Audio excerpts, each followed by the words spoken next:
Record. Oke. Silakan Pak Aryo berdoa.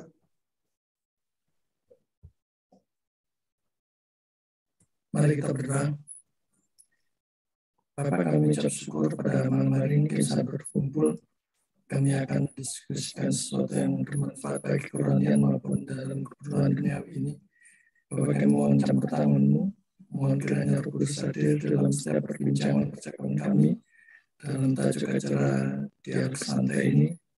Biarlah menolong setiap kami, memberikan pencerahan, memberikan masukan, memberikan kata-kata apapun yang diperlukan sehingga diskusi ini menjadi membawa kemuliaan bagi nama-Mu.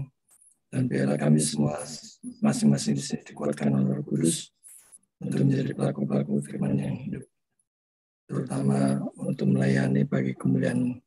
Kami juga berdoa untuk saudara-saudara yang lainnya yang mungkin tidak sempat hadir atau yang akan masuk ke dalam diskusi ini. Kami mohon tolong berkat-Mu, baik itu dalam akses internet, laptop maupun HP, maupun apapun yang dia pakai untuk bisa hadir malam ini. Kami mohon campur tangan-Mu ya Tuhan. Berkati setiap pembicara, dan biarlah kami memberikan yang terbaik untuk kemuliaan Nama-Mu. Terima kasih ya Tuhan. Dalam nama Yesus kami berdoa. Amin. Baik, selamat malam. Saya sebenarnya minta, suara saya kok nggak ada ya? Ada Pak. Kedengaran ya? Ada tulisan PK siapa nih? Suara Pak Ferry nggak ada. Oh itu. Oh saya barusan itu. Oke.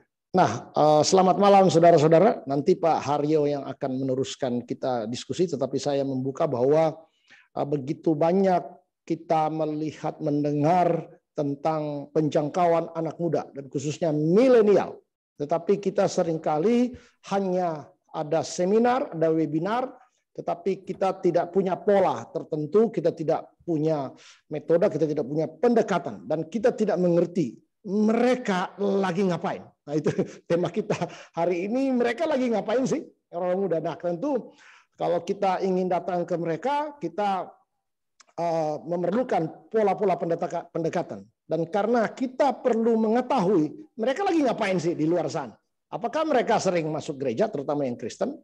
Apakah mereka itu juga tertarik untuk terus-menerus bersekutu? Apakah mereka itu kita perlu jangkau kalau yang tidak mau lagi? Nah, ini yang menjadi topik. Mereka lagi ngapain?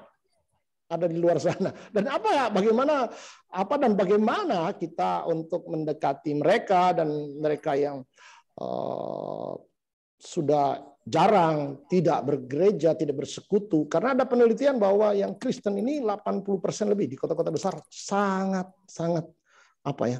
tidak tertarik bersekutu lagi. Sebuah lembaga penelitian demikian. Saya serahkan kepada Pak Haryo untuk memulainya.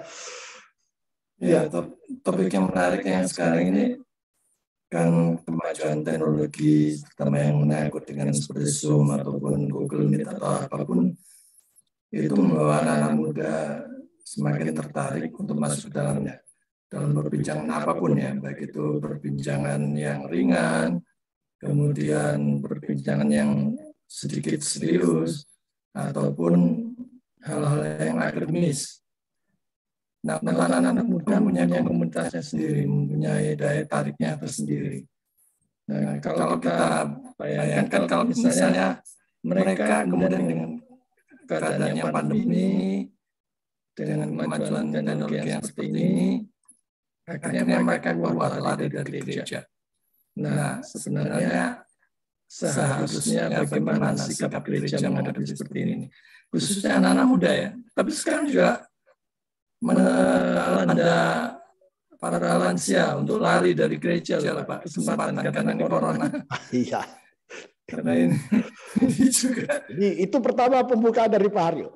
Saudara Jati sebagai seorang pebisnis nih. Ya, sejarah pebisnis tentu ada kegiatan. Saya barusan kenal juga beberapa bulan yang lalu.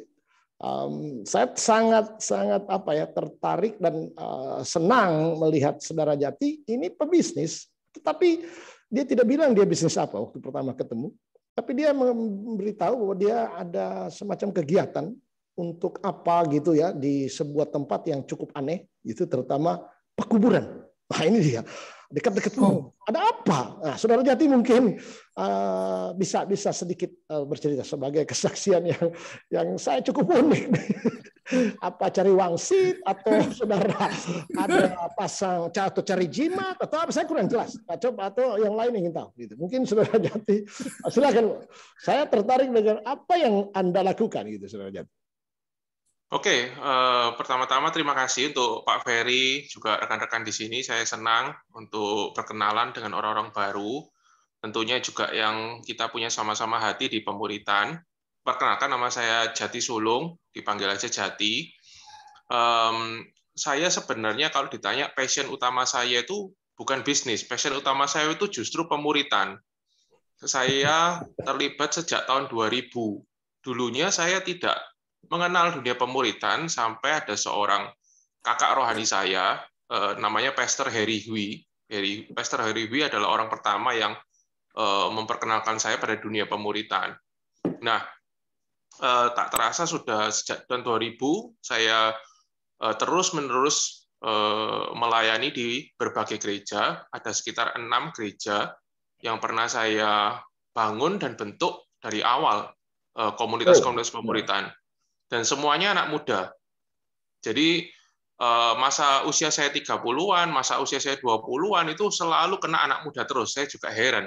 Sementara teman-teman saya mereka sudah menikah, sudah punya anak, sudah ibadah dewasa. Saya masih ibadahnya youth gitu loh. Jadi ya cukup ini banyak di antara mereka juga. Nah, kemudian kalau sekarang sebagai pekerjaan, kesibukan saya, bisnis saya ada di marketplace. Jadi kalau bisnis marketplace itu seperti Shopee, Tokopedia, Carousel, kalau rekan-rekan mungkin ada yang pernah dengar. Kemudian yang barusan mau saya masuk ini di TikTok Shop. Tapi kalau lamanya saya 8 tahun di Shopee. Nah, sebelum ada Shopee dan Tokped, saya udah berbisnis di Facebook waktu itu. Facebook, Instagram. Jadi masa di mana bisnis online itu belum ada. Waktu itu saya dan istri saya mulai. Dan saya ingat untuk menikahi istri saya itu susah Pak. Karena mertua saya tanya, kerjaan kamu apa? Lah saya bingung jawabnya. Jadi waktu itu saya jawabnya iya bingung. Orang mertua saya kan, saya mau menikahi istri saya kan minta izin kan otomatis lah ditanya kerjaan kamu apa. Nggak jelas begitu. Iya, saya jawabnya mungkin saya jawabnya juga salah Pak, karena saya bilangnya gini, jualan baju di Facebook. Saya bilangnya gitu. Saya juga, aduh mereka juga mana ngerti Facebook itu apa gitu. Wah sejak itu agak sulit untuk izin nikah keluar Pak. Simnya keluar nih, simnya nggak bisa keluar ya. Agak susah. Nah akhirnya ya karena agak susah gimana saya paham juga orang tua mertua saya juga khawatir. Ya udahlah kasih ini aja dah, kasih buku print tabungan itu aja. Jadi saya kasih buku print tabungan saya. Karena nggak ada jalan lain. Kalau itu nggak menikah susah Pak. Ingin tahu ya. Itu pertanyaan standar ya. Iya. Jadi maksudnya hasil pekerjaan saya itu ya cukup aman lah gitu. Mungkin pada waktu itu karena saya paham, karena kalau menjelaskan pekerjaannya apa itu susah, nggak ada definisinya juga. Baru kan sekarang. Bikin lihat ada jumlah berapa ya. Ini bisa menjamin kira-kira 20 tahun. Iya. Nah, itu dia. Frekuensinya nggak sama Pak. Iya, makanya. Kapan baru sekarang istilahnya itu baru keluar, ya baru-baru ini aja kan, marketplace gitu. Dulu mana ada. Nah, jadi repot memang. Nah, jadi untuk sekarang ke situ, dan yang paling baru lagi saya lagi kembangkan, saya lagi fokus ke manajemen karakter. Jadi saya juga sangat passion dalam hal pengembangan karakter pada anak muda. Apalagi ini menjadi isu vital. Dan di masa depan akan makin krusial juga masalah ini gitu. Mantap. Ya, boleh. Nah, untuk yang soal kuburan tadi, penguburan sampai kuburan tadi. Jadi saya ada komunitas pemuritan yang tentunya kita juga bergerak, punya hati yang senang, semangat sama seperti rekan-rekan di sini. Nah, salah satu dari anggota kami itu berjuang di kuburan Rangka. Mungkin teman-teman tahu yang di. Nah, di situ tempat tinggal kumuh, banyak anak mudanya, dan di situ anggota kami mengajarkan bahasa Inggris. Jadi jadi bukan ke kuburan cari wangsit, tapi ngajar bahasa Inggris. Gitu. Ya. Saya pikir juga kita dapat wangsit atau gimana. Ya, banyak pengalaman-pengalaman yang unik juga sih Pak di sana. Mau gimana lagi? Yang diajar orang-orang dekat kuburan atau ada pemulung atau apa yang tinggal di kuburan? Karena ada juga orang yang tinggal di kuburan. Orang yang tinggal di kuburan lebih tepatnya. Itu dia. Bukan yang penduduk di sekitar kuburan, tapi yang memang memakai kuburan itu jadi tempat tinggal juga, gitu ya. Iya betul. Waduh. Nah, mereka tidak punya tempat. Ya, tidak punya tempat, tidak punya rumah, mereka bernaung situ, kemudian anak-anaknya kan nggak tahu kerja apa, sekolah atau tidak. Nah, itu yang diajari bahasa Inggris. Iya, betul. Oh. Nah, itulah. Ada berapa orang kira-kira? Bro Jati. Ada berapa? Untuk apa? Untuk siswanya? Ya, siswa kira-kira. Bisa 30 lebih, Pak.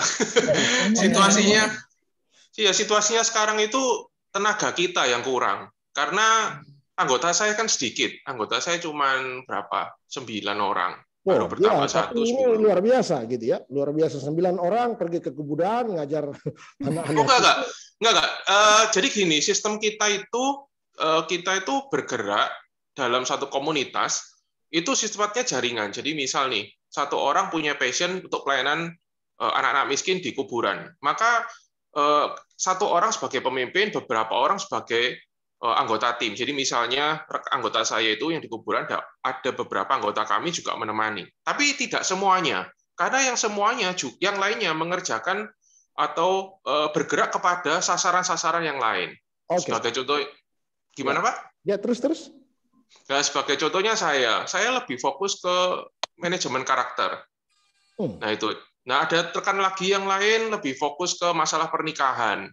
Wah, jadi kelompok saudara Jati berbagai aspek ya. Ada yang bahasa Inggris, khusus anak-anak di kuburan. Tapi tentu itu tim juga. Jadi ya saudara-saudara yang baru masuk perlu tahu bahwa saudara Jati ini memimpin sebuah kelompok anak muda yang mereka itu ada punya passion untuk pelayanan, satu di kuburan, untuk karakter dan lain sebagainya. Jadi tidak semua ngurusin orang di kuburan ya. Nah, betul. Saya ngeri nanti jadi penggali kubur, jadi macam-macam saya nggak ngerti. Tapi yang penting ini cukup mengerikan sebenarnya. Saya pikir tadinya gambaran saya apakah semua orang pergi ke kuburan dan ngajar dan lain-lain. Nah, khusus yang di sana diajar bahasa Inggris ya. Bahasa Inggris kecil. Nah, mereka tidak ke sekolah ya. Kita satu-satu dulu, saudara Jati. Mereka tidak sekolah ya? Ya, sebagian besar tidak. Lebih tepatnya sebagian besar tidak. Nah, mereka bikin apa? Itu yang pertanyaannya kan. Mereka, karena topik kita juga, mereka lagi ngapain sih? Nah, kita ingin tahu. Sampai kok datang-datang, ujuk-ujuk, pingin ini. Karena tahu mereka, butuh bahasa Inggris. Nah, tentu mereka ada bikin apa sih? Anak-anak kecil-kecil, umur-umur berapa sih, saudara Jati? Kalau dikategorikan itu sebagian besar banyaknya SD, hanya sebagian kecil yang beranjak mungkin SMP atau mau ke tunas kita nyebutnya. Tapi sebagian besar kebanyakan SD. Nah kalau mereka kan mereka banyak kegiatan yang aneh-aneh. Anak-anak kecil kan aneh-aneh kegiatannya. Nah itu mereka main sana, loncat sini, tarik sana, tarik sini, kan anak kecil gitu. Nah. Betul. Bagaimana mereka mau diajar bahasa Inggris kan itu kita ingin tahu itu ada teknik cara bagaimana sehingga datang mau ajar walaupun mungkin tidak saudara ini tidak langsung mengajar misalnya ada teman yang mengajar tapi kan ketua tim. Nah tahu tentu mereka itu caranya bagaimana mereka mau belajar bahasa Inggris kan apakah ke Superman dulu atau macam-macam. Jadi kita menggunakan kartu-kartu atau media-media bergambar. Karena visual itu daya tarik pertama untuk anak-anak kan. Mereka senang melihat gambar, mereka senang melihat macam-macam baru. Nah, betul. Jadi gambar dan bahasa Inggrisnya juga yang mudah-mudah, kata per kata. Jadi bebek, duck, itu sapi, cow, ada gambarnya. Dan kalau mereka berhasil, ada poin-poin, jadi ada kayak dapat poin-poin apa, nanti dapat poin itu bisa ditukar hadiah. Itu dia satu pola pendekatan. Mereka kan senang main, mereka senang apa, dipakai masuk melalui situ. Betul. Iya, jadi seperti permainan memang. Kalau untuk anak-anak iya, tapi kalau untuk anak remaja atau anak beda lagi Pak pendekatannya. Iya, nah itu yang kita ingin sampaikan. Ketika mereka ada apa di sana, itu kita masuk dengan pola pendekatan. Nah, itu smart. Nah, itu yang harusnya, maaf, saudara-saudara yang di gereja atau STT memikirkan pola-pola yang demikian. Itu. Sehingga itu efektif untuk kita mendekati mereka. Karena mendekati anak-anak susah. Susah-susah gampang. Wah, ini satu hal yang sangat menarik. Dan kita berbagi lagi. Mungkin ada saudara-saudara yang lain ingin menanyakan pada saudara Jati. Mari kita diskusi. Satu poin yang bagus dari saudara Jati ya, bahwa dia sudah melakukan pelayanan pergi keluar. Jadi tidak melulu ke dalam. Dia sudah pergi keluar. Dia sudah merasakan bagaimana campur tangan Tuhan dengan metode yang dia kerjakan, dengan kesulitan termasuk mereka yang tidak punya rumah, tidak punya dasar pendidikan yang kuat, bagaimana dia beserta timnya membangun karakter, kemudian mengajari hal-hal praktis yang diperlukan. Tapi luar biasa ya campur tangan Tuhan buat pelayan dia.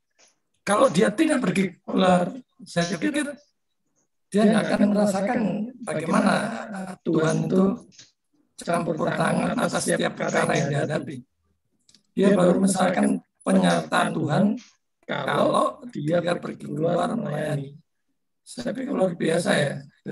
Ini menarik bagi kita. Karena gini, satu amanat agung untuk kita pergi ke tengah dunia, bukan kita ada misi untuk katakanlah mengkristenkan, tetapi memang kita datang untuk dunia yang sulit, dunia yang papah, dan di sana kita jadi garam dan terang untuk berbagi kasih. Nah, sayang sekali gereja atau bahkan STT tidak mengajar yang terlalu intens keluar, tetapi lebih banyak masuk ke dalam.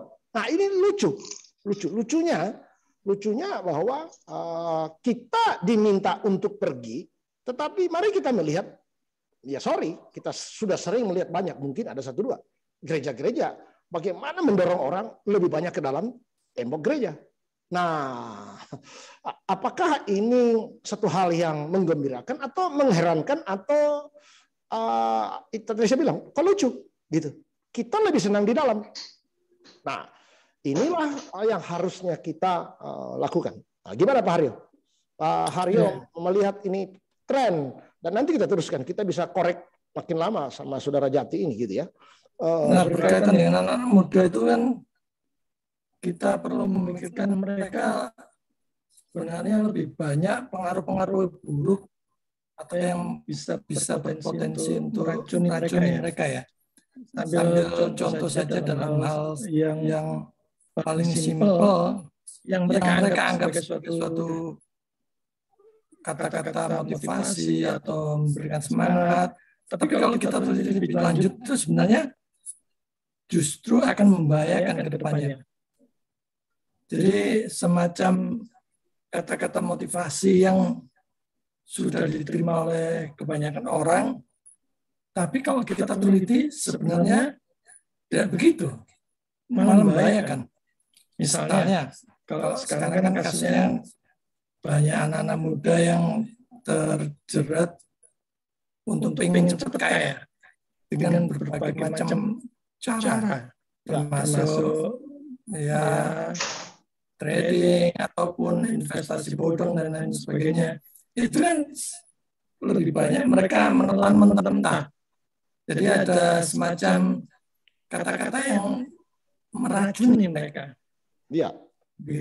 Nah, Iya, persoalannya di luar sana berkembang kehidupan milenial, ya bahkan sampai ya sudah bukan milenial lagi yang sudah mulai beranjak sudah kepala 3-an lebih dan mereka sangat banyak.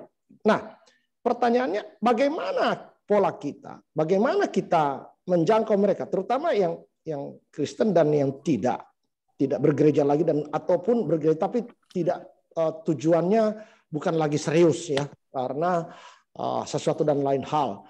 Nah, bagaimana kita gereja persekutuan atau apa saja yang institusi yang ada itu untuk dalam persekutuan mau menjangkau mendekati mereka, sementara ada dua hal, bahasa,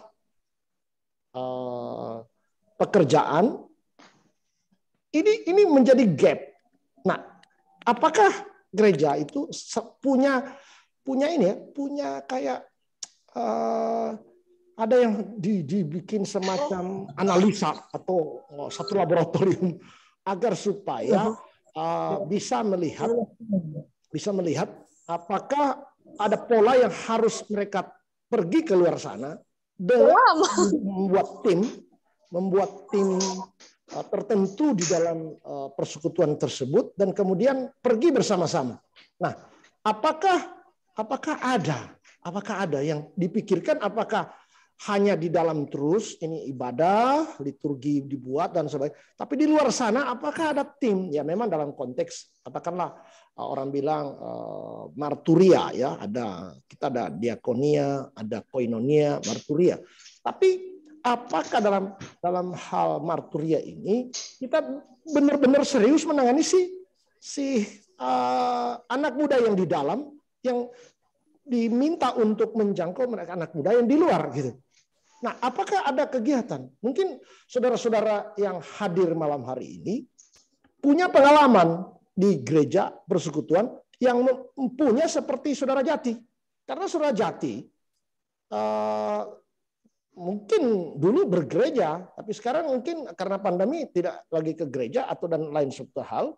Dulu sampai aktif di gereja, tapi sekarang mungkin tidak aktif, tapi dulu banyak di luar. Nah, apakah ada gereja-gereja yang juga memberikan porsi untuk anak muda terjun merangkul anak muda? Apakah saudara-saudara ada yang hadir malam hari ini? Mungkin bisa berbagi. Mungkin di tempat saya tidak ada. Di tempat saya ada. Nah, kita ingin lihat apakah saudara-saudara demikian. Nah, saya berikan kesempatan. Mungkin ada yang tertarik untuk bersama-sama. Karena memang ini forum bukan untuk ini seminar dengan ini, tetapi kita berdiskusi, dialog gitu, sehingga bisa memberi masukan, memberi saran, bahkan mengkritik, mengkritik boleh, iya kan? Dan sehingga menambah kita punya wawasan dan pola-pola pendekatan. Apa yang ada? Kalau tidak ada sambil jalan, silakan. Ya. Sambil mikir-mikir atau gimana? Ada yang ingin menuangkan pikiran, saya punya ide mau bikin ini. Atau saya sudah lakukan ini di persekutuan kami. Nah, Saudara Haryo atau apa, ada teman atau ya, menarik sekali ya. Kalau di era seperti ini sebenarnya nggak ada alasan untuk pergi keluar jangkau. Saya pikir mindset-nya harus dibetulkan dulu ya. Dibenarkan dulu bahwa kita punya tanggung jawab sebagai orang yang sudah ditebus, yang sudah diselamatkan untuk pergi keluar. Pergi keluar di masa-masa seperti ini bukan dalam artian pergi berkumpul-kumpul, kemudian ke suatu daerah, bukan dalam pengertian yang seperti itu ya. Bisa juga dilakukan pergi keluar dengan melakukan online. Jadi baik offline maupun online sebenarnya harus dikerjakan dua-dua. Oke. Dan bisa timbang. Betul. Jadi menurut Pak Haryo, kita melakukan kegiatan online dan offline. Ini penting gitu ya. Karena di zaman ini, zaman digital dan zaman IT kita ini. Nah, saya ingin sambil menunggu yang lain, saya coba share screen, walaupun saya host, ya, tetapi saya ingin share screen juga. Mungkin saudara-saudara bisa melihat sedikit. Memang tema malam ini kita ingin ada satu pikiran, bukan bagaimana mereka masuk ke dalam, tapi mereka lagi ngapain di luar sana. Terutama yang sudah tidak mau bergereja atau malas ras-rasan untuk bersekutu, dan tentu ada juga yang tidak sama sekali. Mereka lagi ngapain? Nah, kalau kita mikir mereka lagi ngapain, tentu otak kita akan berpikir juga, kalau mereka sudah tidak, ini bagaimana kita datangi mereka? Kita jumpai mereka, terutama yang muda. Karena gitu. Mereka lagi bikin apa sih? Jangan-jangan mereka lagi nyabu, mereka lagi jualan atau apa di pinggir jalan dan lain sebagainya. Nah, ini penting menjadi satu pertanyaan. Milenial, anak muda ini lagi ngapain? Terus kita lebih banyak ngapain di dalam, terus mereka dibiarin di luar. Apakah kita sudah rasa cukup? Nah, ini dia. Mereka lagi ngapain dan kita lagi ngapain sih? Lagi bikin apa kita? Kita lagi haleluya di dalam, dan mereka lagi haleluya di luar. Nah, ini dia. Ini kan padahal kita diminta untuk jadi garam dan terang, terutama ya. Mari kita berpikirkan mereka yang sudah tidak ini lagi. Nah, ini yang saya ingin ini. Nah, ada satu yang ingin saya sering tanyakan kepada setiap kayak berbicara anak muda. Mungkin saudara Jati pasti tahu inilah, karena sudah biasa dengan anak muda. Bagi saudara-saudara yang tidak anak muda, apakah saudara tahu ini beberapa kata-kata ini? Fa. Nah, ini ada yang tahu fa.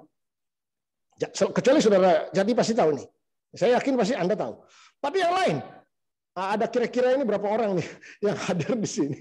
Apakah saudara tahu fa? Yang anak muda ini sering mereka ini melakukan ini gitu di luar sana. Wah, ini dia big win, super win. Apa itu? Mega win. Nah, ini bukan mau kawin ya, tapi ini super mega win. Apa saudara tahu juga ITZY, weekly, twice, it is next level, aespa, stay gold, BM 800, splitter, sound card, Audacity, open camera. Nah, ini sebenarnya banyak sekali para anak muda, milenial di sana. Ini permainan mereka, ini kesukaan mereka, ini hobi mereka sekarang. Betul nggak? Ya, saudara Jati. Pasti saudara Jati tahu ya? Betul nggak? Ini banyak sekali kan mereka akrab, familiar dengan ini.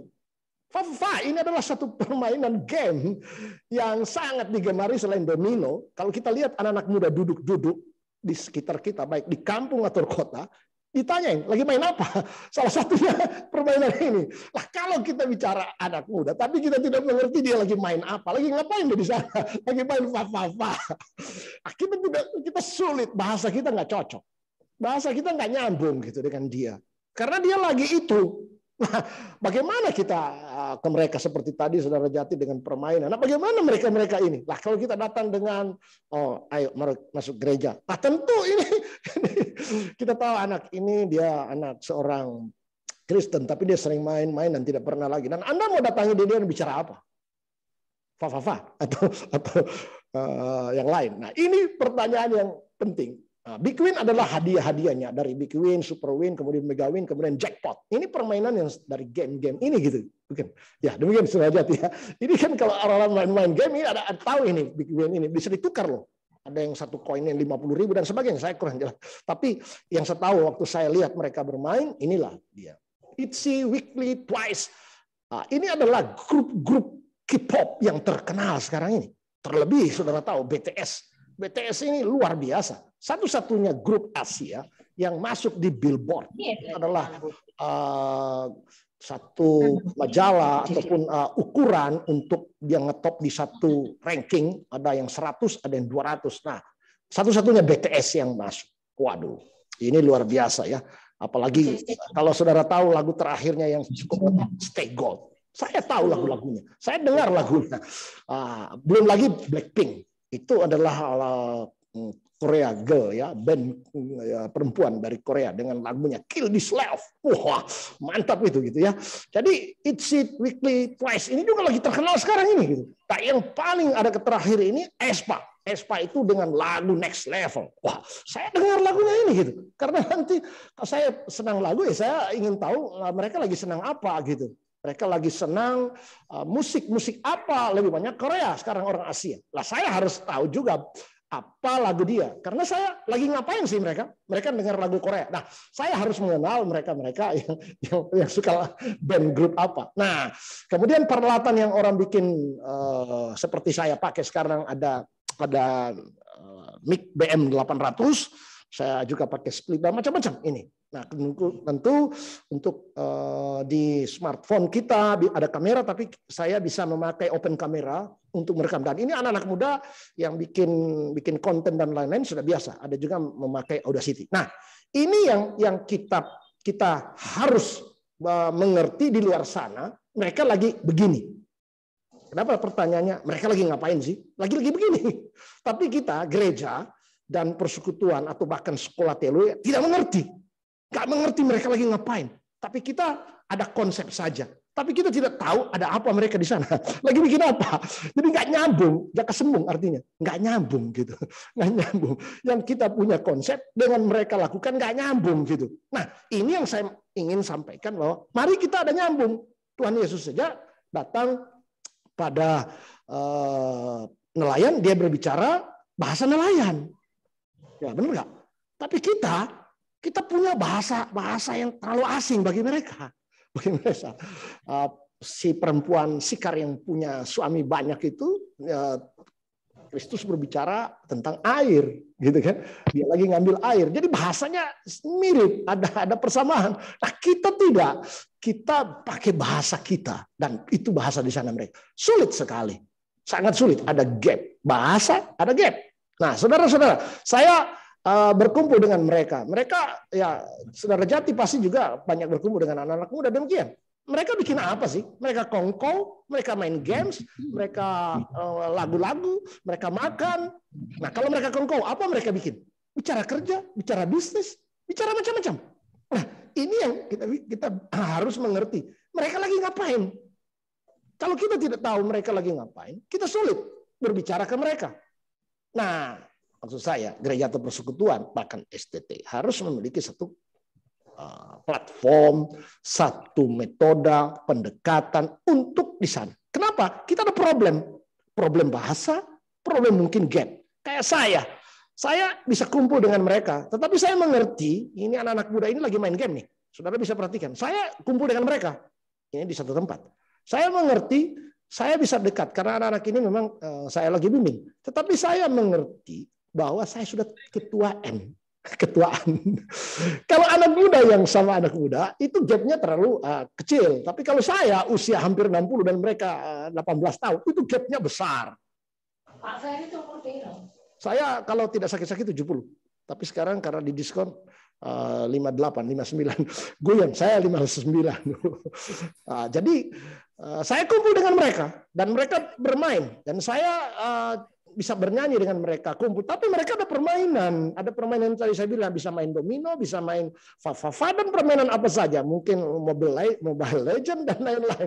Nah, mereka di sana gitu. Tapi saya juga pakai bahasa mereka. Ini yang saya ingin sampaikan, bahwa mereka lagi ngapain, kita bikin apa ke mereka. Ini yang penting. Tapi sayang sekali, persekutuan, gereja, STT, dan lain-lain tidak punya konsep untuk menangkap mereka lagi ngapain. Lucu bukan? Nah kita terlalu konsepnya terlalu doktrinal. Nah itu penting. Tetapi bagaimana satu doktrinal dibawa kepada mereka yang ada lagi ngapain itu gitu. sangat lucu kalau kita langsung to the point dan lain sebagainya. Berarti kita tidak mengerti mereka. Dan Kristus sudah contohkan itu. Nah, saya ingin contohkan lagi bahwa kenapa saya ajak teman-teman atau siapa saja, mari kita upgrade. Karena ini adalah yang dipakai sekarang untuk mereka bikin konten, video. Saya juga bikin video walaupun cuma 10, Pak Haryo yang banyak. Ya, Pak Haryo sudah banyak karena dia ada punya waktu dan sebagainya. Nah, saya cuma bisa ada 10-11 lah. Saya bikin dengan alat-alat seadanya yang saya bisa. Ini alat yang paling sederhana dan saya tentu bisa bikin rekaman sekarang. Sudah rekaman dan bisa bikin musik sebenarnya. Pak Simpson sudah kemarin kami coba untuk merekam suaranya dan sangat bagus sekali. Hanya untuk ini gitu. Ini alat-alat yang saya pakai dan ini sangat ringkas, sederhana. Tidak usah beli ratusan karena ada sebuah gereja yang kami pernah berkumpul di sana untuk acara podcast, itu membutuhkan puluhan bahkan ratusan juta peralatannya. Nah, ini enggak sampai 1 jutaan sudah oke. Nah, inilah hanya alat. Tentu kita bisa bikin macam-macam anak muda itu. Mereka senang TikTok, mereka Spotify dan macam-macam. Ini permainan, ini kesenangan. Nah, kita harus pikir mereka lagi ngapain di sana. Ini yang perlu. Saya melihat ada seorang, ini contoh saja, bahwa ada seorang cewek, saya tidak kenal dia, tapi saya senang lagunya. Dia bikin konten lagu Iva Taulin gitu, lagu rohani dan sangat menarik, saudara. Ada beberapa juga yang grup NY7, ada 3 lagu mereka bikin. Saya sangat tertarik karena mereka tampil. Nah, itulah mereka tampil. Tentu siapa tahu orang-orang yang tidak lagi ingin bergereja karena sudah agak lain, sudah berbeda, bisa dijangkau dengan mereka-mereka. Nah, itu yang ingin saya sampaikan kepada saudara-saudara, bahwa apakah saudara-saudara punya pengalaman atau punya cara, punya metode pendekatan untuk mendekati mereka yang di sana itu, yang lagi bikin sesuatu, yang lagi ngapain lagi di sana, lagi main, dan mereka sangat banyak di sana. Dan terutama mereka yang dulu bergereja, sekarang tidak. Dan menurut penelitian sangat banyak mereka tidak bergereja ataupun malas atau ras-rasan. Mungkin Pak Simpson ada tambahan atau yang lain ya, yang lain ada masukan. Ini kita diskusi, ya Allah, karena penting sekali. Karena banyak sekali acara-acara pemuritan dan tete bengek di luar kita ikuti, tetapi saya tidak menemukan hanya garis besar, tetapi tidak menemukan ada pola pendekatan. Salah satu dengan yang kita lihat Saudara Jati ada berbagai banyak. Nah, Saudara Jati, apakah saudara di dalam bisnis, kita kembali ke laptop ya. Tadi Saudara Jati saya ingin sampaikan ulang lagi bahwa punya kelompok, Saudara Jati ini punya kelompok yang pelayanannya dikubur-kubur mengajar bahasa Inggris, juga untuk pembinaan karakter, juga ada beberapa kegiatan yang lain. Nah, Saudara Jati apakah sudah melakukan ini kurang lebih berapa tahun? Dimulai dari kapan dan ini sejak kapan? Ya, jadi kalau untuk pelayanan ke anak muda saya mulai sejak tahun 2000. Jadi mungkin berarti sudah 22 tahun. Usia ya, Saudara Jati umur sekarang berapa? Saya 38. Wah, ini nggak kelihatan. Saya pikir anak masih 22, 21 tahun gitu. Tampangnya ya. Makasih. Luar biasa. 38 tahun dan sudah dari 22 tahun. Nah, untuk yang terakhir lakukan untuk yang sekarang ini dengan beberapa anak kuburan, buka ini, buka itu, buka ini, kira-kira berapa tahun? Itu sebenarnya kalau dari anggota kami itu yang sudah mengerjakannya duluan sebelum resmi menjadi anggota saya, itu dia sudah jalan 4 tahunan kurang lebih. 4 tahunan, dan kemudian waktu bergabung dan kami juga otomatis mau nggak mau kan juga ikut terlibat. Ya. Itu kira-kira masih baru-baru aja, mungkin setengah tahun terakhir. Oke. Nah, yang agak dekat selain bahasa Inggris, selain apa yang paling akan mulai dijalankan ke depan apa, Saudara Jati? Yang kegiatan apa untuk mereka ya kita jangkau, kita berikan. Jadi jangkau ini bukan kita mau kristenkan, ini masalah besar. Jangkau itu tentu kita berbagi apa yang dari kita mengasihi dia, kita apa saja, dan kita perlengkapi untuk apa yang seperti tadi bahasa Inggris. Ke depan ini apa yang menjadi fokus atau yang diutamakan, yang menjadi prioritas ke depan? Nah, jadi kalau untuk bicara anak muda, itu sebenarnya ada 2 kelompok besar. Yang pertama itu adalah generasi Z. Generasi Z itu mereka yang lahir pada waktu 1995 sampai 2010. Kemudian kalau generasi Y itu 1980 sampai 1995. Nah, pendekatan kepada generasi Y dan Z itu beda. Beda. Itu dia. Beda. Jadi nggak bisa disamakan. Nah, kalau mau simpel gampangnya, senjata utama kita itu adalah tentang komunikasi dan kehidupan. Itu senjata utama. Jadi mau ngajar bahasa Inggris, mau ngajar tentang karakter, sebenarnya tusukan kita itu tentang bicara tentang kehidupan. Karena kenapa? Anak muda yang sekarang hidup itu adalah sebutan lain itu generasi sandwich atau strawberry generation. Sandwich, ada sebutan sandwich karena apa itu kecepit. Kecepit. Jadi stresnya tinggi sekali.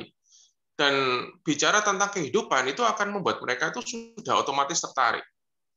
Gitu. Jadi kalau misal contoh percakapan seperti tujuan hidupmu itu apa? Apa yang ada di pikiranmu akhir-akhir ini? Kira-kira beban apa yang kamu rasakan belakangan ini yang buat kamu tuh nggak bisa tidur. Nah, ini hal-hal yang sudah otomatis akan membuat mereka bisa jadi mungkin meletakkan handphone mereka mungkin dan bicara dengan kita. Nah, mau nggak mereka? Karena mereka lagi sibuk atau lagi apa, atau harus berarti kenal. Ya, saudara Jati kan kenal. Ataupun kita membangun relasi, persahabatan. Kalau langsung kan repot. Nah, tentu saudara Jati bertanya begitu kan pasti sudah membangun perkenalan dengan mereka kan? Iya, ya perkenalan singkat boleh. Ya. Tapi saya rasa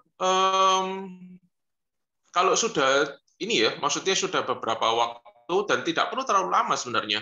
Ya, ya. Bisa saja kita langsung menanyakan. Ya. Dan biasanya jawabannya akan menarik-menarik. Gitu ya. Jadi memang... Nah, untuk tadi tujuan ke depan, kira-kira apa yang mau dibuat? Harapan kita sih, kita sebenarnya membuat rumah belajar di kuburan Rangkah itu. Dan kemudian kita perlu menambah tenaga untuk sukarelawan di sana. Nah, jadi ini masih dalam doa pergumulan juga. Ya semoga bisa lancar. Ya, tentang rumah belajar di kuburan satu tempat di Surabaya. Ya. Mudah-mudahan yang kita bisa hadir di sana untuk bukan cari jimat, tapi menunjang. Kalau jimat udah terlalu banyak, Pak. Ya, nah ini dia. Nah, kembali yang tadi saya tertarik bahwa kegiatan ini membutuhkan saudara Jati tentu tidak ada yang gratis. Nah, apakah ada topangan dari orang lain atau dari kumpulan teman saling urunan atau dari saudara Jati semua saya tanggung atau gimana kira-kira? Ini karena membutuhkan biaya juga karena untuk mereka beli kertas kemudian jangan-jangan kasih makan juga kan perlu kasih makan anak-anak es krim dan lain-lain atau permen atau gimana? Ya, ini anak-anak gitu. Nah kira-kira gimana, saudara Jati? Ya, jadi anggota pemuritan kita itu semuanya sudah bekerja, rata-rata sudah bekerja. Oh. Nah, jadi otomatis pasti kita juga ikut menabur di satu rekening bersama. Jadi di situ akan langsung dipegang oleh tim bendara kita dan mereka langsung mengalokasikan dana itu ke keperluan penjangkauan. Jadi sementara ada komunitas, maksudnya ada komunitas dulu. Ada semacam organisasi yang ada bendaharanya, begitu kan? Kalau enggak ya memang repot gitu. Terus. Jadi kita simpulkan dulu. Oh ada komunitas, ada organisasi kecil untuk mengatur itu. Yang berikutnya?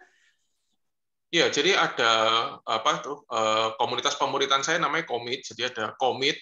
Kemudian kita juga ada tim bendara. Nah kalau untuk struktur pergerakannya kita luas gitu. Jadi nggak terlalu terikat struktur, nggak terlalu terkotakkan oleh metode dan cara.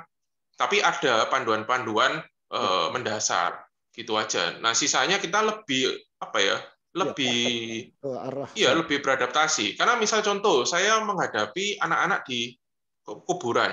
Itu mereka semua tentu enggak sekolah, keluarga enggak mampu.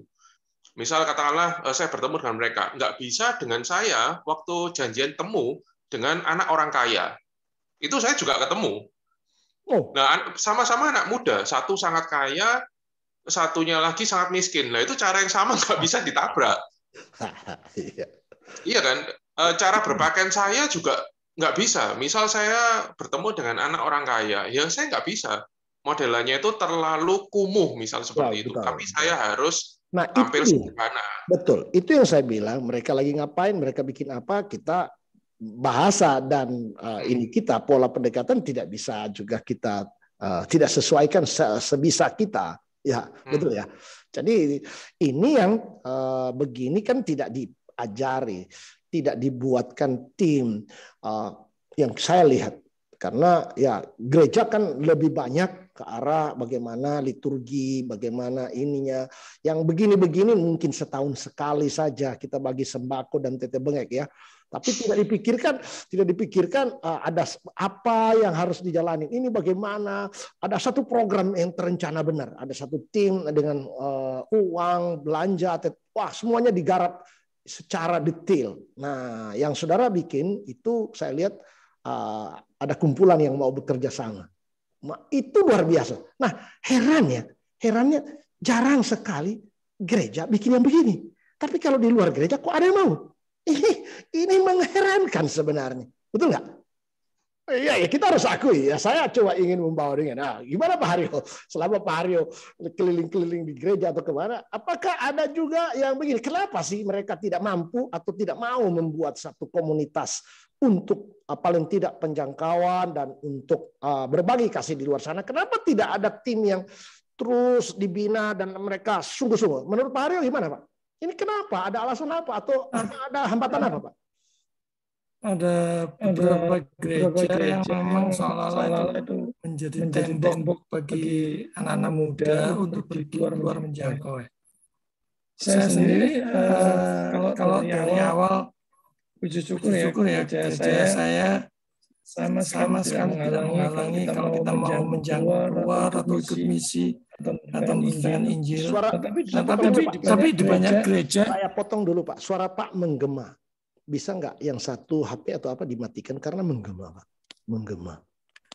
Oke. Bisa. Ya, menggema. Suaranya rangkap, Pak. Suaranya rangkap. Gini sudah. Sudah, oke, bagus. Nah, mantap. Ya, gimana, Pak? Saya pikir dari gereja sendiri kayak ada tembok ya sama anak-anak muda khususnya. Itu mereka ada semacam aturan atau yang begitu ketat sehingga membuat jemaat yang mau pergi keluar menjangkau ataupun mau memuridkan, mau memberikan pelayanan keluar seperti Saudara Jati itu akhirnya kayak enggan, takut, sungkan atau apa gitu. Di budaya Indonesia itu kan kebanyakan sungkan ya. Repotnya budaya Indonesia ikut berperan juga, sungkan jadinya. Nah, bersyukur dari awal gereja saya itu gembalanya itu tidak pernah keberatan untuk jemaatnya pergi keluar menjangkau ataupun menginjil. Dan padahal jemaatnya sedikit. Jadi kalau pernah ya suatu ketika kami ini berempat sama-sama ikut pelayanan garis depan. Nah di gereja kami itu maksimal 30 orang. Nah saudara bisa bayangkan kalau empat orangnya ini pergi keluar semua pelayanan. Satu orang sementara satu keluarga itu katakanlah kalau misalnya 2 anak ya berarti sudah 4 kali 4 orang sudah berapa orang itu. Nah kalau jemaat kita cuma 30 berarti kan gereja sepi. Iya. Nah suatu ketika kami disidang oleh anggota majelis yang lain ya berharap agar kami berempat ini tidak pergi melayani. Cukup di dalam gitu aja, seperti gereja-gereja umumnya. Nah, bersyukur gembalanya ini seolah-olah membela kita gitu. Ya saya yakin untuk ketetapan Tuhan juga ya. Beliau cuma bilang, ya lebih baik keluar. Kalau dia keluar menyebarkan firman Tuhan, memberitakan Injil, lebih baik menjangkau banyak orang dan menebarkan kebenaran ke banyak orang daripada dia kumpul-kumpul dalam cuma dengar firman seminggu sekali tidak mengerjakan apa-apa. Nah, sekitar itu rapatnya cuma itu selesai bahwa itu dibolehkan tidak apa-apa meskipun keluar. Wah bagus itu. Nah dan sejak itu bagus. Akhirnya semuanya diperlengkapi bagaimana caranya menginjil yang efektif, mengerjakan misi yang efektif. Termasuk sampai pemikiran bagaimana mengerjakan semuanya secara holistik. Bersinergi dengan gereja lain, bersinergi dengan orang lain dari gereja lain. Nah, akhirnya ada tumbuh untuk berkolaborasi, Pak. Bersinergi. Oke. Ya, jadi ada. Tapi di banyak gereja itu tidak demikian. Memang ada peraturan ketat untuk tidak pergi keluar menjangkau. Ya, mungkin di ketakutan kalau ada masalah apa-apa, itu satu. Atau memang tidak punya program.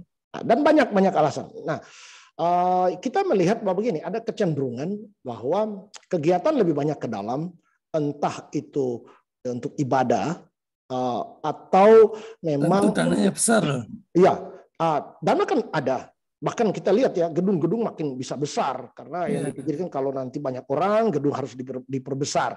Nah, dengan ada pandemi kan kelihatan gedung kurang optimal. Jadi ini juga mengherankan. Harusnya kita mengerti bahwa jangan dana yang begitu banyak, terlalu banyak untuk pembangunan fisik, gitu ya. Bukan pembangunan fisik saja, tetapi kan harusnya pembangunan di luar sana, penjangkauan yang begini itu besar. Nah sekarang kalau berapa miliar habis hanya untuk gedung-gedung yang besar dan akhirnya tidak efektif, bahkan kalau di luar negeri sudah kosong, ya, bahkan ada yang dijual. Nah harusnya para pemimpin itu berpikir bahwa Kristus juga sudah bilang bahwa jangan hanya bukan lagi ke Yerusalem, bukan lagi di Gerizim, artinya dalam roh dan kebenaran saja. Gitu. Tapi kita ini terlalu ingin supaya terlalu kelihatan besar, megah ke dalam. Nah, menurut Pak Haryo gimana nih? Apa ini satu tren yang memang harus demikian, atau ada salah kaprah? Nah, ini salah kaprah atau gimana? Nah, kita sih bukan mengkritisi, tapi demikian yang kejadian gitu, Pak Haryo ya. Nah, gimana Pak? Ya, saya pikir dengan keadaan yang seperti ini ya pasti ada makna teologis ya yang seharusnya kita sadari. Artinya Tuhan sudah memberikan amanat agungnya untuk pergi ke semua bangsa. Kan kalau dalam kontekstual saat ini bukan hanya pergi keluar, tapi online juga bisa kita lakukan. Bahkan dalam pengalaman saya menjangkau dengan sistem pemuritan online maupun pengajaran online, itu dari mana-mana bisa datang, mereka bisa menangkap. Dari siaran saya, Jawa ya? Iya, bahkan sampai dari Taiwan, Hong Kong, Singapura, Sabah, Timor Leste, saya juga heran. Yang semula metode ini banyak dikritik orang sebagai sesat, sebagai mereka maunya kalau di dalam gitu kesannya spiritualnya lebih tinggi daripada yang sekedar kumpul-kumpul online atau apa gitu. Jadi mereka membedakan antara online dan offline harus yang demikian. Harus yang di dalam. Yang di dalam itu kayaknya kesannya lebih wah gitu ya. Iya. Tapi saya pikir Tuhan memberikan kemajuan teknologi itu pasti punya maksud. Bahwa kamu sudah diberi amanat agung, harusnya menjangkau. Nah kalau misalnya teknologi sudah semakin maju, sementara kita nggak mau maju, ya susah Pak. Tetap aja mindsetnya penginjilan ke dalam.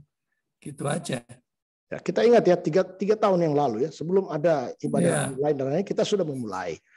Kita kasih ide ke bahkan waktu WA pun kita diketawain. Ya, jadi herannya waktu belum pandemi dan belum banyak bahkan hampir tidak ada yang ibadah online kita sudah memulai.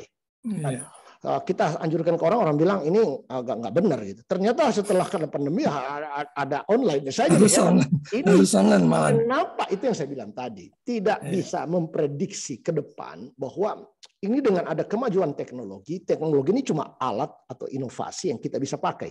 Nah, kenapa kita tidak manfaatkan seoptimal mungkin dan kemudian kita bisa gunakan yang tadi Pak Haryo bilang online offline. Tapi ketika mereka ada yang berbicara negatif, ya nyinyir, ngapain itu tidak alkitabiah, tidak rohani.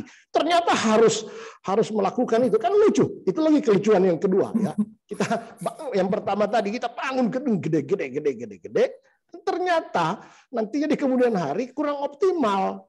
Nah, yang kedua kereta tanpa kuda itu, Pak. Iya, ada cerita yang kemarin kita bagikan itu ya, bahwa orang tergupu-gupu zaman dulu waktu ada Mercedes-Benz, biasanya pakai kereta ditarik kuda, tiba-tiba tidak ada kuda, orang kaget. Kaget ini kok ada gerobak bisa jalan sendiri, mana kudanya nggak ada, disangka yang ngenderai itu penyihir. Yang lucunya lagi, ya sorry ya, gereja menganggap wanita itu penyihir. Nah, ini ngeri karena tidak mengerti kemajuan teknologi gitu. Nah, saya rasa ini sangat penting gitu ya. Mungkin ada bapak-bapak, ibu-ibu yang bisa ikut nimbrung gitu ya. Kita tidak apa ya ingin sesuatu instansi kita kritisi benar-benar tanpa apa, tapi ini kejadiannya bahwa ada apa di sana di luar, tetapi kita tidak mampu.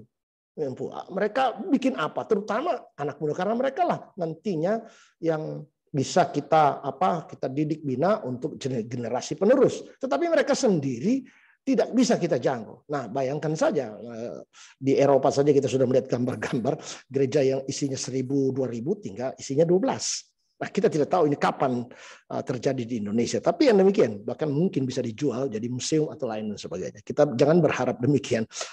Kita jangan harap bahwa di Indonesia tidak akan terjadi demikian. Bisa saja. Mungkin Pak Simpson ada tambahan atau yang lain dari Blora atau dari Pacet juga. Ada saya lihat ada beberapa kenalan dari Pacet dan bisa ikut nimbrung, silakan. Saya ya Pak Ferry. Ya, monggo Bu. Ini kita bebas berbicara, tapi kita bisa saling mengkritik, kita bisa unak-unak. Silakan. Yang penting ini bertujuan baik untuk menjangkau mereka yang di luar sana. Silakan Bu. Ya, terus terang, saya kan dapat link ini dari Pak Ferry ya, yes. di grup Nusnat. Tadi sih awalnya saya pikir ya apa gitu ya, ternyata ini kok persekutuan STT dan sebagainya gitu ya. Jadi saya ini awam sendiri. Oh, ini banyak awam juga, Bu. Silakan. Iya. Terus kalau tadi kan ngapain mereka di luar gitu ya? Ngapain? Dan lagi ngapain sih mereka? Itu yang pertanyaan. Dan kemudian kita mau bikin apa, Bu? Nah, itu dia. Ya, terus menarik tadi ya, sudah diawali Pak Jati Sulung tadi, ternyata pekerjaannya di luar seperti ya. Tapi Pak Ferry tadi juga bilang, loh tapi mereka-mereka yang ada di dalam, yang sudah sekarang ini dengan khususnya situasi pandemi, mereka ini sekarang sudah tidak ke gereja, mereka sudah tidak ini, tidak itu, kayak gitu ya.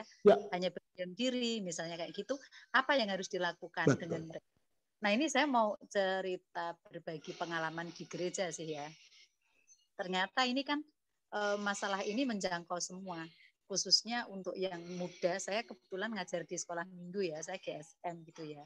Jadi anak-anak masa-masa ini yang masih justru rindu untuk tetap berkegiatan, entah itu ibadah onsite walaupun tidak dibedakan tadi soal mutu ya, maksudnya kualitas mau onsite atau online gitu ya.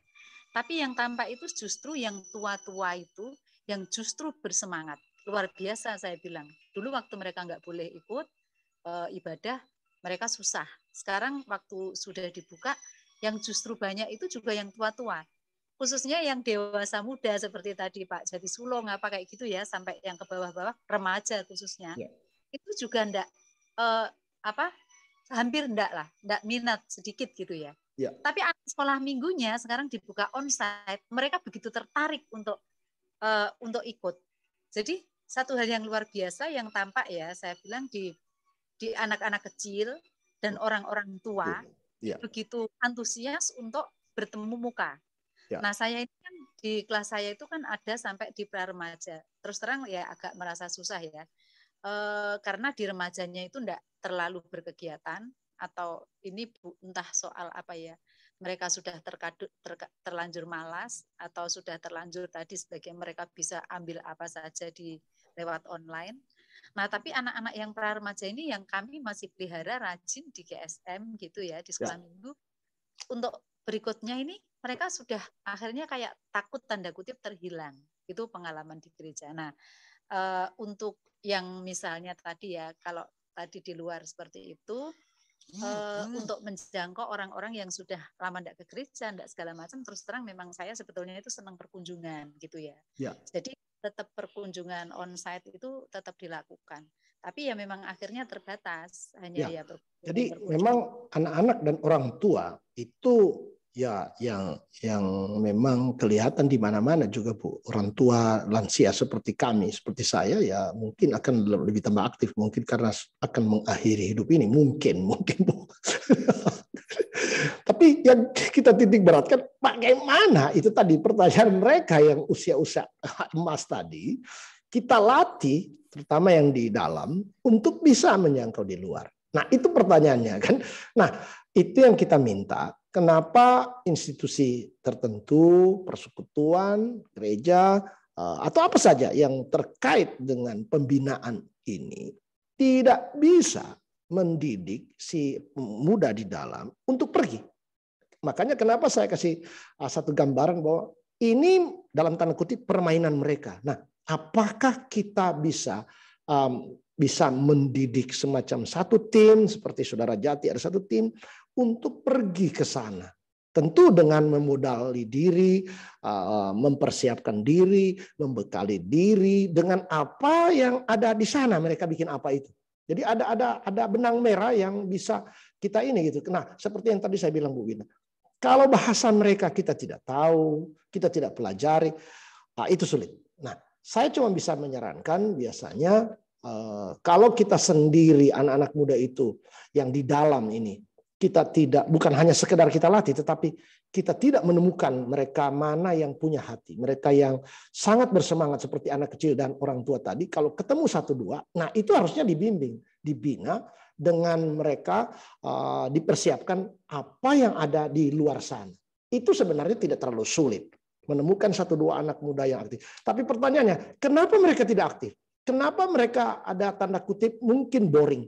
Mungkin mereka apa? Adakah sesuatu kegiatan yang di dalam itu yang membuat mereka itu tidak punya dalam tanda kutip bukan home mereka ya, house. Nah, ini yang harusnya kita di mana-mana mengerti. Oh, mereka tidak cocok bahasanya. Kita coba latih dengan bahasa yang mereka. Nah, yang kita susah bahasa kita paksakan ke mereka. Cara-cara kita paksakan ke mereka. Padahal bisa saja mereka bikin sesuatu, apakah difasilitasi kemudian mereka diutus pergi keluar. Nah, itu yang paling penting gitu. Paling penting. Ya, justru yang jadi masalah itu tadi Pak, cari penyebab kenapa ya? Karena gini, bagaimana mau keluar? Kalau untuk ke dalam sendiri saja, tadi mereka sudah enggak kuat kayak gitu kan. Enggak kuat atau enggak punya hati ya, tadi diistilahkan enggak punya hati. Atau betul sih mungkin ada satu dua yang katakan itu karena kan untuk jadi penggerak itu kan tidak harus orang banyak ya. Asal 1, 2, 3 yang benar-benar bersemangat itu bisa, katakan kayak tadi Pak Jati ya, mungkin hanya sendiri, habis itu bisa cari teman-teman yang sama gitu ya idenya gitu ya. Nah, ini yang memang harus dipikirkan mungkin ya gereja ya, bagaimana untuk supaya remaja pemuda yang memang penerus ini ya, generasi penerus ini yang memang benar-benar punya hati. Ini memang yang mesti dicari masalahnya gitu loh Pak. Itu ya Bu, itu yang kenapa kami kasih pertanyaan itu. Lagi apa di sana? Kita itu mau bikin apa dengan mereka yang di sana? Nah, mudah-mudahan pembicaraan ini kita bisa lanjutkan ke waktu-waktu yang lain dan mungkin ada masukan-masukan lagi. Makanya kami juga ingin membekali, seperti Saudara Jati, Pak Haryo dan lain-lain, mari kita bersama-sama menggodok bagaimana dan di mana kita mau bikin masukan dan untuk sesuatu kegiatan di tempat tertentu. Misalnya katakanlah mungkin saja ada sebuah gereja bisa membuat kegiatan dan kemudian kita bersama-sama memberi masukan. Kita berikan ini karena kita sudah biasa, Saudara Jati, Pak Haryo, saya atau siapa saja untuk memberi masukan. Karena ke depan tentu tantangan makin berat. Sementara kalau kita di gereja hanya di dalam, kita pikirkan dalam, kita panggil pembicara, kita panggil untuk orang seminar, untuk bagaimana. Tapi tidak pernah kita pergi. Tidak pernah kita bikin satu metode, kita tidak bikin satu kegiatan, kita cuma undang orang dengar, jemaatnya dengar, anak muda dengar, kemudian kita biarkan. Apakah mereka pergi sendiri? Ini tanda tanya besar.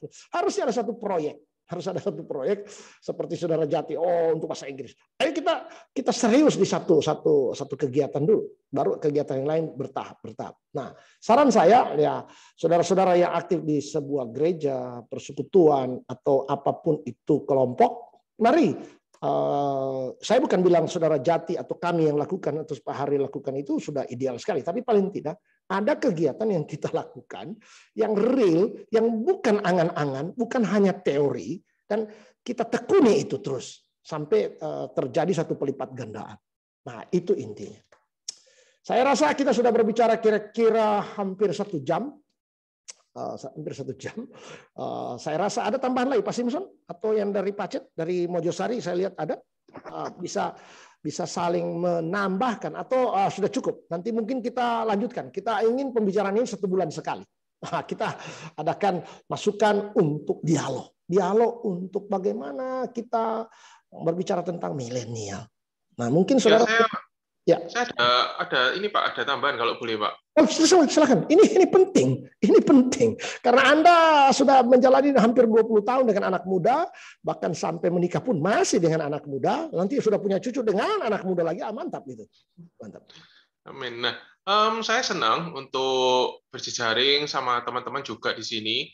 Kalau misalnya memang kan ini pembahasan yang pastinya akan butuh waktu yang panjang. Yes, kelanjutan. Nah, kalau misalnya teman-teman memang ingin diskusi, kemudian kita bisa ngobrol lebih banyak, lebih luas gitu, saya welcome. Jadi silakan Pak Ferry, ada nomor saya, boleh di Betul. Kita ingin kontak. membangun satu komunitas yang punya kerinduan untuk bagaimana pergi keluar dan mau bicara dengan mereka yang di sana dan mereka yang lagi ngapain itu. Nah, ini penting.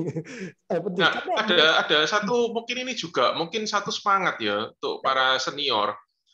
Kalau selama saya tahu loh ya dari pengalaman saya, pelayanan anak muda itu membutuhkan sentuhan orang dewasa. Yes, betul. Itu membutuhkan. Jadi hanya memerlukan taktik atau cara yang tepat, tetapi intinya adalah para senior bisa punya peran andil yang sangat berpengaruh pada anak muda.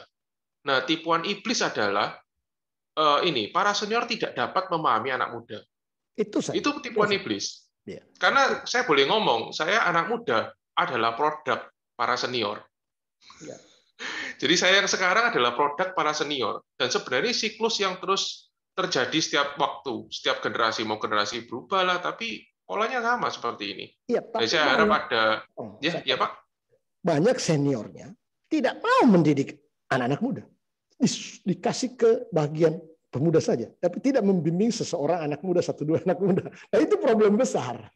Dibiarkan saja, biar masuk ada satu kegiatan muda, biar yang muda ngurus muda, biarin. Yang senior sudah mau tua dan lain-lain nggak mau ngurus anak mudanya, bahkan tidak mau membina. Itu masalahnya, Saudara Jati. Tapi kalau Saudara Jati kan dapat bimbingan dari seorang yang sudah senior. Nah, itu bagus. Nah, itulah jadi contoh. Mari malam hari ini bagaimana kita yang senior membimbing 1-2 dan ada kegiatan yang nantinya berkelanjutan. Nah, jangan kita hanya diam, hanya latihan musik, latihan lagu, kemudian kita terus di dalam gereja makin hari makin tua, dan meninggal pulang ke rumah Bapa. Nah, itu dia.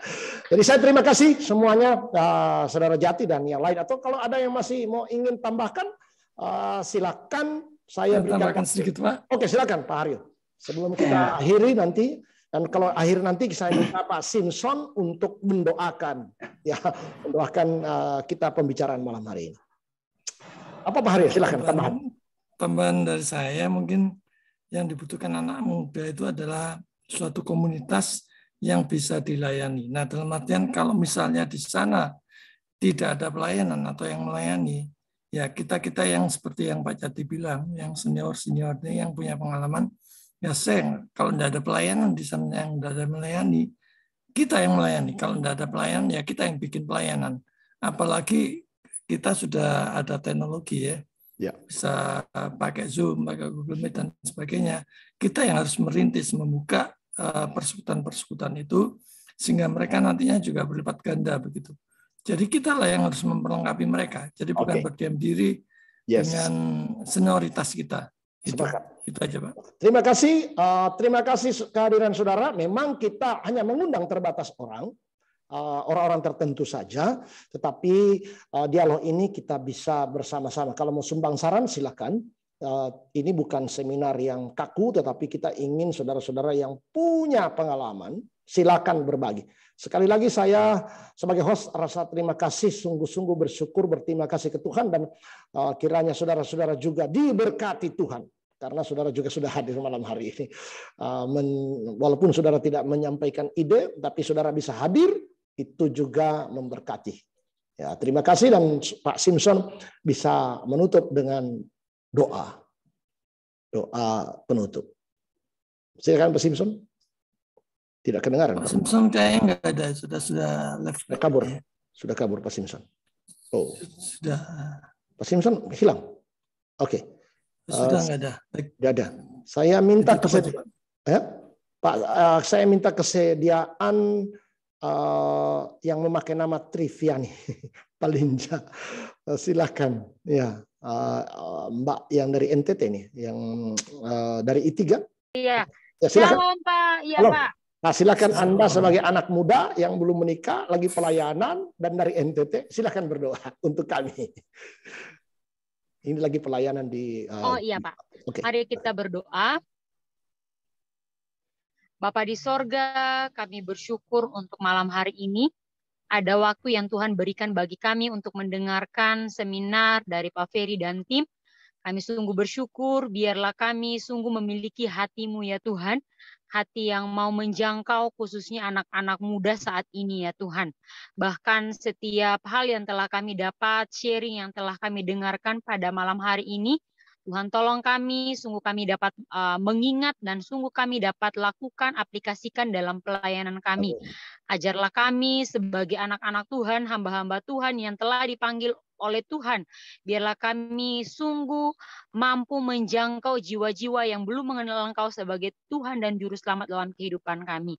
Kami juga berdoa untuk tim Pak Ferry yang telah membawakan seminar pada malam hari ini. Tuhan yang memberkati penjangkauan pelayanan yang ada yang sementara dikerjakan juga Tuhan yang memberkati. Biarlah semuanya untuk kemuliaan akan nama Tuhan. Kami akan mengakhiri pertemuan kami pada malam hari ini. Biarlah Tuhan yang terus memberkati kehidupan kami. Dalam nama Tuhan Yesus kami berdoa. Amin. Amin. Terima kasih.